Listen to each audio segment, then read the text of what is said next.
اور میں ایک بات بطور خاص اپنے طلباء، اپنے سے منسلک جو حضرات ہیں ان سب کو کہتا ہوں کہ بھی ہمارے مزاج کو سمجھنے کی کوشش کریں، مخالفت برائے مخالفت نہ کریں، موافقت برائے موافقت نہ کریں، جو چیز ٹھیک ہے اس کو ٹھیک کہیں، جو چیز غلط ہے اس کو غلط کہیں۔ یہ میں نے کیوں کہا ہے؟ ابھی چند دن قبل کی بات ہے، ایک ساتھی مجھ سے فون پہ گفتگو کرنے لگا، مسئلہ چلا ہے ناموس رسالت کا، مسئلہ چلا ہے توہین رسالت کے قانون کا۔ تو اس نے ڈائریکٹ مجھے کہا کہ مولانا صاحب ہمارے جو چیف آف آرمی سٹاف ہیں جنرل قمر باجوہ صاحب، تو یہ بھی قادیانی ہیں۔ میں نے کہا آپ قانون کی بات کرو لیکن الزام تو نہ لگاؤ۔ جی ہم نے سنا ہے۔ میں نے کہا آپ نے کس سے سنا ہے؟ کوئی سند، کوئی بات؟ خیر جب اس نے بات کی تو ہمیں تو پہلے دن سے پتہ تھا، اس پر علماء کے کالم لکھے جا چکے ہیں، تحریرات آ چکی ہیں اور بڑی وضاحت آ چکی ہے علماء دیوبند کی طرف سے کہ ہمارا جنرل قمر یہ قادیانی نہیں ہے۔ میں نے پھر بھی اپنے طور پہ پہلے گکھڑ منی رابطہ کیا۔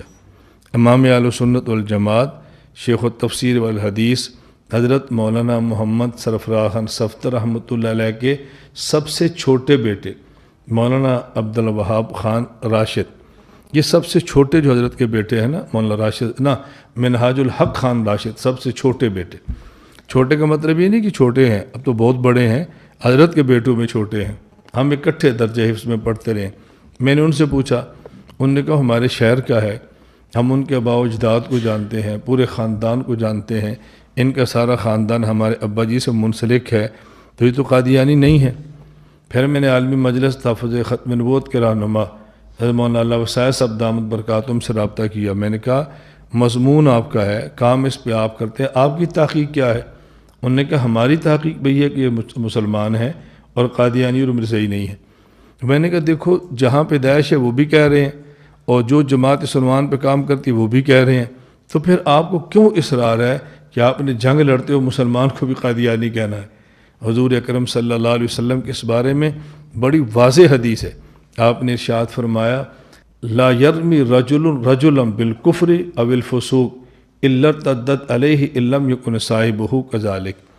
اگر کوئی شخص کسی دوسرے کو کافر کہتا ہے اور وہ جس کو کہا وہ کافر نہیں تھا، یا دوسرے کو فاسق کہتا ہے اور جس کو فاسق کہا وہ فاسق نہیں تھا، تو اس کو کفر اور اس کا فسق اس فتویٰ لگانے پر لوٹ آتا ہے۔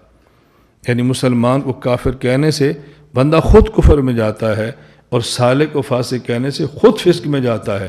میں اس لیے گزارش کرتا ہوں بھی آپ ہمارے مزاج کو سمجھو، یہ بلا وجہ الزامات لگا کہ اپنی آخرت تباہ نہ کرو۔ اللہ تعالی ہم سب کو اپنی آخرت کی فکر کرنے کی توفیق عطا فرمائے۔